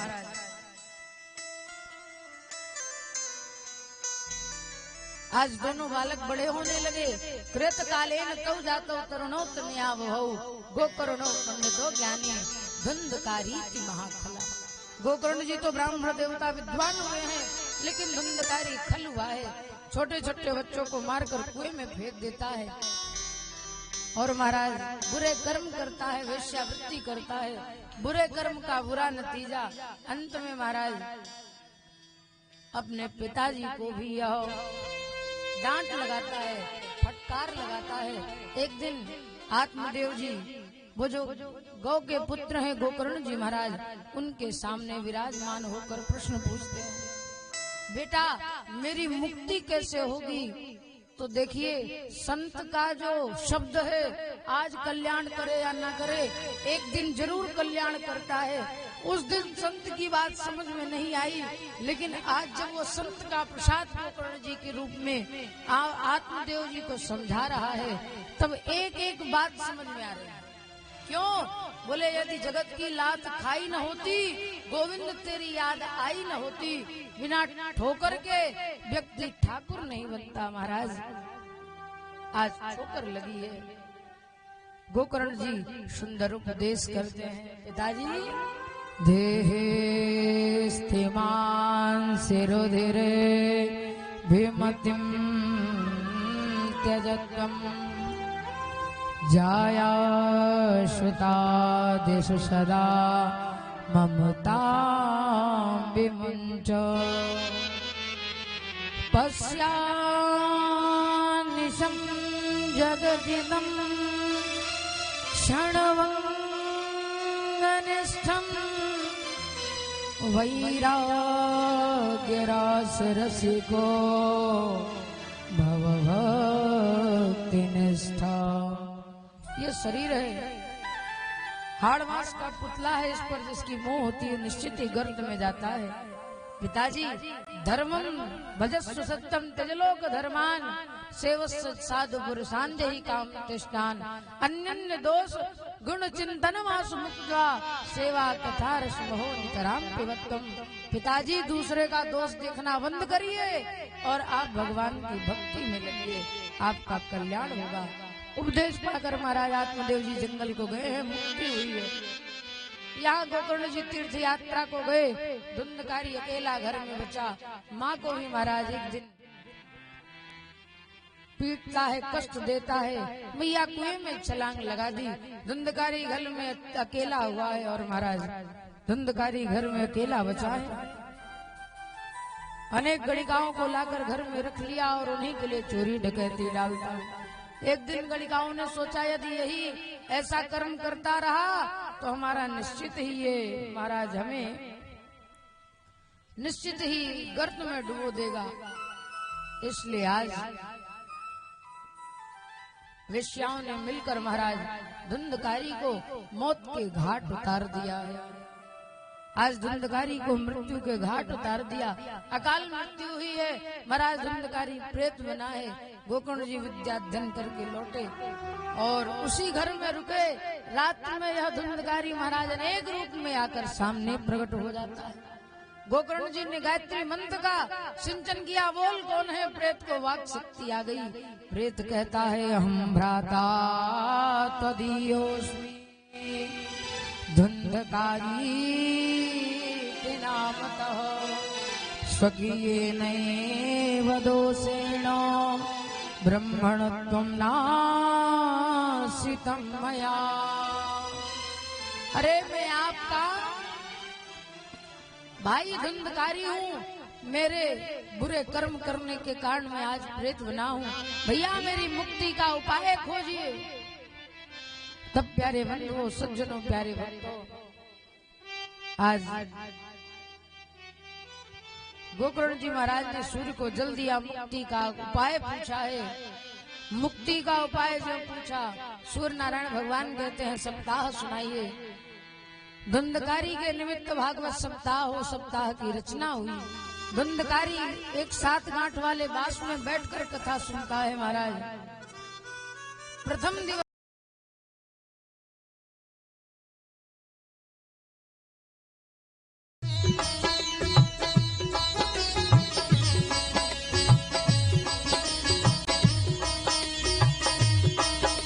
उत्पन्न नहीं हुआ तो और धुंधकारी जो था आज वह स्वरूप प्रेत योनि से मुक्त हो गया। दिव्य रूप धरो जात हो तुलसीदाम मंडित पीतवासो घनश्याम भुक्ति मुकुटि कुंडलान्वित। बोले महाराज सुंदर वह प्रेत। पिताजी दूसरे का दोष देखना बंद, उसको खिलाओ, उसको बेटा हो जाएगा। महाराज योजना के द्वारा आज इनको बहन के यहाँ बेटे का जन्म हुआ। रातों रात बेटा पहुंचा दी ब्राह्मण देवता के यहाँ और महाराज ब्राह्मण देवता बड़े खुश हुए। बेटा पाकर ब्राह्मण देवता बड़े प्रसन्न हुए महाराज। और 3 महीने पश्चात जो फल संत का प्रसाद गाय को खिलाया था, उसके गर्भ से भी महाराज सुंदर बालक का जन्म हुआ। कान गौ की तरह थे महाराज, इसलिए नामकरण किया गया गौकर्ण। कान गौ की तरह है, इसलिए गोकर्ण नाम रखा गया।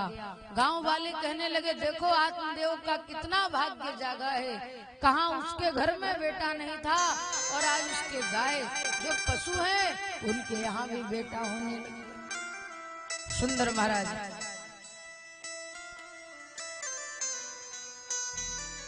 आज दोनों बालक बड़े होने लगे। कृत कालेन तौ जातो तरुणोत न्यावहौ गोकर्णो पंडितो ज्ञानी धुंधकारी थी महाखला। गोकर्ण जी तो ब्राह्मण देवता विद्वान हुए हैं, लेकिन धुंधकारी खल हुआ है। छोटे छोटे बच्चों को मारकर कुएं में फेंक देता है और महाराज बुरे कर्म करता है, वेश्यावृत्ति करता है। बुरे कर्म का बुरा नतीजा, अंत में महाराज अपने पिताजी को भी यह डांट लगाता है, फटकार लगाता है। एक दिन आत्मदेव जी, वो जो गौ के पुत्र हैं गोकर्ण जी महाराज, उनके सामने विराजमान होकर प्रश्न पूछते हैं, बेटा मेरी मुक्ति कैसे होगी? तो देखिए संत का जो शब्द है, आज कल्याण करे या ना करे, एक दिन जरूर कल्याण करता है। उस दिन संत की बात समझ में नहीं आई, लेकिन आज जब वो संत का प्रसाद गोकर्ण जी के रूप में आत्मदेव जी को समझा रहा है, तब एक एक बात समझ में आ रही है। क्यों? बोले यदि जगत की लात खाई न होती, गोविंद तेरी याद आई न होती, बिना ठोकर के व्यक्ति ठाकुर नहीं बनता। महाराज आज ठोकर लगी है। गोकर्ण जी सुंदर उपदेश करते हैं, पिताजी देहे स्थिमान सिरुधिरे विमतिम त्यजत्वम जाया श्रुता दिशु सदा ममता विमुंच पश्यानिशं जगदिदं क्षणवंगनिष्ठं वैराग्यरास रसिको भवभक्ति निष्ठा। ये शरीर है, हाड़ मांस का पुतला है, इस पर जिसकी मोह होती है निश्चित ही गर्त में जाता है। पिताजी धर्मम भजस्व सत्यम त्यजलोक धर्मान सेवस्य साधु पुरुषांजहि काम तिष्ठान अन्यन्य दोष गुण चिंतन मासु मुक्त्वा सेवा तथा रसमहो नितराम पिबत्वम। पिताजी दूसरे का दोष देखना बंद करिए और आप भगवान की भक्ति में लगिए, आपका कल्याण होगा। उपदेश पाकर महाराज आत्मदेव जी जंगल को गए हैं, मुक्ति हुई है। यहाँ गोकर्ण जी तीर्थ यात्रा को गए, धुंधकारी अकेला घर में बचा। माँ को भी महाराज एक दिन पीटता है, कष्ट देता है, मैया कुएं में छलांग लगा दी। धुंधकारी घर में अकेला हुआ है और महाराज धुंधकारी घर में अकेला बचा है। अनेक गणिकाओं को लाकर घर में रख लिया और उन्हीं के लिए चोरी डकैती डालता है। एक दिन गणिकाओं ने सोचा यदि यही ऐसा कर्म करता रहा तो हमारा निश्चित ही ये महाराज हमें निश्चित ही गर्त में डुबो देगा। इसलिए आज वेश्याओं ने मिलकर महाराज धुंधकारी को मौत के घाट उतार दिया है। आज धुंधकारी को मृत्यु के घाट उतार दिया, अकाल मृत्यु हुई है। महाराज धुंधकारी प्रेत बना है। गोकर्ण जी विद्या अध्ययन करके लौटे और उसी घर में रुके। रात में यह धुंधकारी महाराज अनेक रूप में आकर सामने प्रकट हो जाता है। गोकर्ण जी ने गायत्री मंत्र का सिंचन किया, बोल कौन है? प्रेत को वाक शक्ति आ गई। प्रेत कहता है हम भ्राता त्वदीयोऽस्मि धुंधकारी नामतः स्वकीयेनैव दोषेण ब्रह्मणत्वं नाश्रितं मया। अरे मैं आपका भाई धुंधकारी हूँ, मेरे बुरे कर्म करने के कारण मैं आज प्रेत बना हूँ, भैया मेरी मुक्ति का उपाय खोजिए।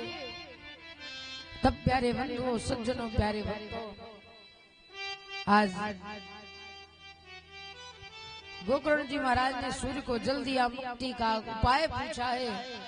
मुक्ति का उपाय जब पूछा, सूर्य नारायण भगवान कहते हैं सप्ताह सुनाइए।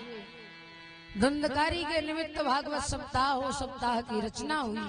धुंधकारी एक 7 गांठ वाले बास में बैठकर कथा सुनता है महाराज। प्रथम दिवस कथा का है, पहली ग्रंथि का भेदन, द्वितीय दिवस दूसरी ग्रंथि का भेदन। ऐसे करते करते महाराज 7वें दिन 7वीं ग्रंथि का भेदन हुआ महाराज। और धुंधकारी जो था आज वह स्वरूप प्रेत योनि से मुक्त हो गया। दिव्य रूप धरो जात हो, तुलसीदाम मंडित हो, पीतवासो घनश्याम भुक्ति मुकुटि कुंडलान्वित। बोले महाराज, सुंदर वह प्रेत भाग शक्ति आई है महाराज। और वो कहता है, ये भागवत की कथा धन्य है, धन्या भागवती वार्ता प्रेत पीड़ा विनाशिनी। यह भागवत की कथा धन्य है, जो जीवित का उद्धार तो करती है महाराज। कोई बुरे कर्म करके मृत्यु को प्राप्त हो जाए और उसके निमित्त भी यह भागवत की कथा हो, उसका भी कल्याण होता है। गोकर्ण जी महाराज कहते हैं, यहाँ धुंधकारी अकेला थोड़ी बैठा था, कितने श्रोता बैठे थे, लेकिन उनका मुक्त उद्धार क्यों नहीं हुआ। बोले देखिए, धुंधकारी ने कथा सुनी और सुनने के बाद उसका मनन चिंतन किया है, इसलिए मुक्ति हुई। और सब कथा जो सुन रहे थे तो सुन रहे थे, लेकिन मनन चिंतन किसी ने नहीं किया। कल्याण कथा सुनने से नहीं, कथा का मनन चिंतन करने से होता है। कथा सुनिए, इससे मुक्ति नहीं होगी। कितनी कथा आपके भीतर जा रही है, इससे मुक्ति होगी। गोकर्ण जी ने पुनः कथा ज्ञान यज्ञ की रचना की है। अंत में जैसे राम जी पूरे अयोध्या को लेकर महाराज वैकुंठ धाम को, साकेत धाम को पधारे हैं, उसी तरह गोकर्ण जी महाराज पूरे गांव को लेकर आज मुक्त हुए हैं। ऐसी भागवत की महिमा की गर्जना की गई है। बोले भागवत भगवान की। अंत में श्रोता और वक्ता के नियम का वर्णन किया गया है। बोले सबसे बड़ा नियम ये है कि महाराज कोई भी आए उसको स्वागत सत्कार हो और किसी की निंदा चुगली ना करे। ये सबसे बड़ा भागवत का महाराज नियम बताया गया है। और सबसे बड़ा भागवत का नियम यही है कि किसी प्रकार की किसी की निंदा चुगली ना करते हुए कहा गया मंडप का निर्माण, यहाँ देखिए कितना सुंदर मंडप का निर्माण हुआ है। बोले महाराज दूर दूर देश तक आमंत्रण निमंत्रण कथा का भेजना चाहिए, ज्यादा से ज्यादा लोग कथा सुनने आए और महाराज कथा सुनने से उनका कल्याण हो, इस भावना से कथा की रचना करनी चाहिए। श्रोता वक्ता के नियम महात्मा के 6ठम अध्याय में वर्णन किया गया है। सबसे बड़ा ये नियम है, देखो कोई काम थोड़ी है, घर में भोजन हलवाई बना रहे हैं, हलवाई को बनाने दीजिए, आप लोग सुंदर कथा का रसपान करिए, यही सबसे बड़ा नियम है। ये प्रथम दिवस की कथा आज पूर्ण हो गई। 6 दिवस में ही ठाकुर जी की भक्ति ज्ञान वैराग्य आपके हृदय में पुष्ट होगा। यही भगवान की भक्ति का महाराज उत्तम साधन है, भगवान को हृदय में प्रवेश कराने का। आइए भागवत जी की बड़े भाव के साथ आरती करेंगे और आरती करके प्रसाद लेकर अपने अपने घर को जाएंगे। खड़े हो जाएंगे, आइए बड़े भाव के साथ भागवत जी की आरती करेंगे।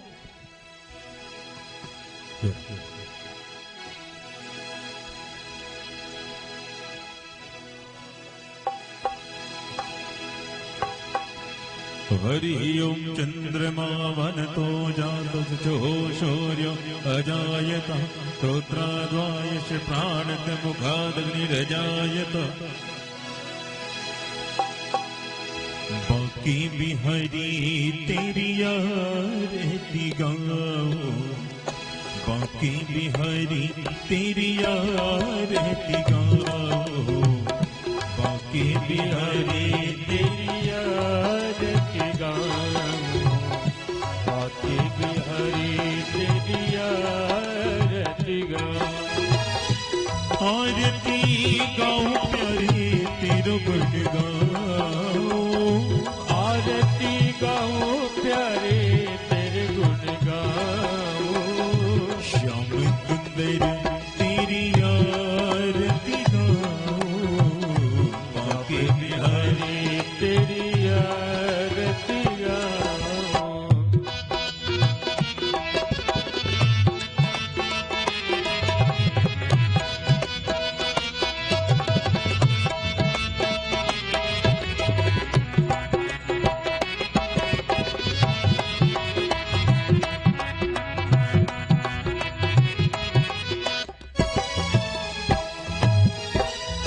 मोरे मुकुट तेरे शीश पे तो है, मोर मुकुट तेरे शीश पे सोहे। प्यारी बंशी मेरो मन मोहे, प्यारी बंसी मुनि मन मोहे। या बंशी ते में बनी बनी जाओ, बाके बिहारी तेरी आरती गाऊं।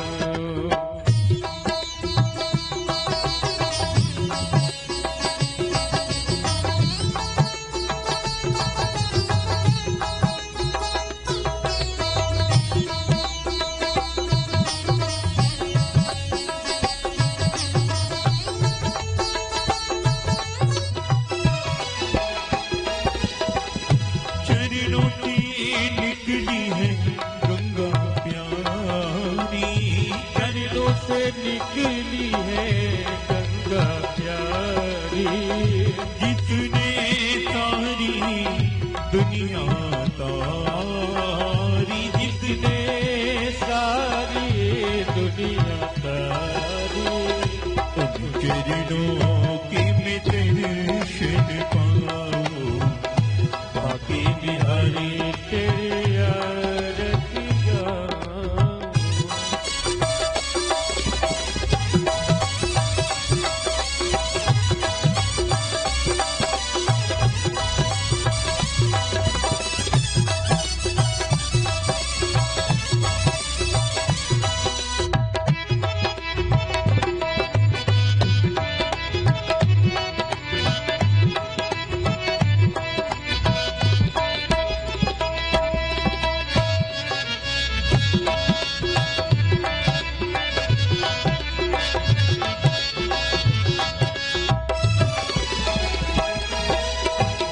ब्याती अनाथ के नाथ आप हो, ब्याती अनाथ के नाथ आप हो। दुख दुख जीवन प्यारी साथ आप हो, सुख दुख जीवन प्यारे साथ आप हो। देखे छवि बलिहारी जाओ, बाके बिहारी तेरी आरती गाऊं। श्री हरिदास के प्यारे तुम हो, श्री हरिदास के प्यारे तुम हो। मेरे मोहन जीवन धन हो, मेरे मोहन जीवन धन। सदा वृंदावन पाओ, बाके बिहारी तेरी आरती गाऊं। कर्पूर गौरम करुणावतारम संसार सारम भुजगेन्द्रहारम सदा वसन्तं हृदयारविन्दे भवं भवानी सहितं नमामि। त्वमेव माता च पिता त्वमेव बन्धु च सखा त्वमेव त्वमेव वेद्या द्रविणं त्वमेव त्वमेव सर्वं मम देवदेव। पूजा की सेवा भाव से मुग्ध भये श्री राम। ऐसे श्री हनुमान को बारंबार प्रणाम। शरण पड़े की लाज है तो नाम राखो जगेती दोनों भुजा पसार के हरऊ चरण में शीश सियावर राम जय जय राम मेरे प्रभु राम जय जय राम करो कल्याण जय जय ओम जलेन शीतलीकरणं पुष्पै देवा विवन्दनम् आरार्धिक्यं समर्पयामि ओम द्योः शान्तिरन्तरिक्षं शान्तिः पृथिवी शान्तिरापः शान्तिरोगदयः शान्तिः वनस्पतयः शान्तिर्विश्वे देवाः शान्तिं शान्तिः सर्वं सामा शान्तिरेदेः मन्त्रपुष्पाञ्जलिम् ओम जयेन जयमयजन्त देवास्तानि धर्माणि प्रथमन्य शन्नः ते हनाकं महिमानः सचन्त्यत्र पूर्वे साद्याः शान्तिदेवाः हरिः ओम एकदन्ताय विद्महे वक्रतुण्डाय धीमहि तन्नो दन्ती प्रचोदयात् गणा अम्बिकायै च विद्महे कर्मसिद्ध्यै